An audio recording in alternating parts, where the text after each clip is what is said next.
So first of all, we will talk about fighting the funguses. We are getting into the hot and humid time of year, June through August, maybe even into September. You really get into gray leaf spot. You might even see what looks like brown patch, but that's the yellow circles, but it's actually summer patch. It's pretty much the same thing, but you don't get the perfectly yellow circles. It's more of a smattering of that yellow color, and that's summer patch.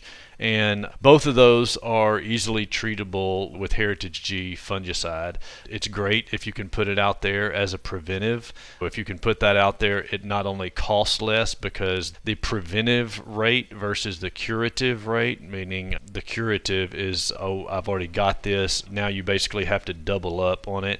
And I think it's like 1.5 pounds per 1,000 square feet versus 3 pounds per 1,000 square feet. So you double the amount of material that you have to use once you already have this. Where we really see gray leaf spot, you start to see it if we get a lot of rain and it stays cool and kind of moist for several days.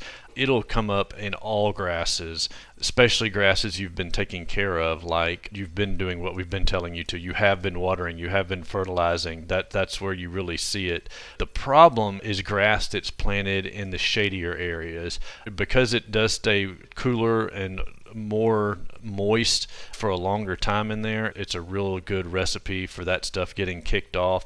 Palmetto, if you've gotten palmetto from us, this is the time of year that we really encourage anybody that's planting new grass to treat with something preventatively. Our farm every 30 days treats with fungicide in the summertime for that reason, but I never know, we tell everybody, I don't know when it pulls in the parking lot, did they treat with that fungicide last week or was it 2 or 3 weeks ago? So to be safe, the best thing to do when you're planting new grass, specifically in the shadier areas, to go ahead and put some of that Heritage G fungicide out on it immediately and then do it again 2 or 3 weeks later to keep that at bay. Usually in the sunnier areas, once it does stop raining or you back off on the water a lot, it'll kind of cure itself. It grows out of it or whatever, but it does not like hot and dry. So it likes the hot and humid.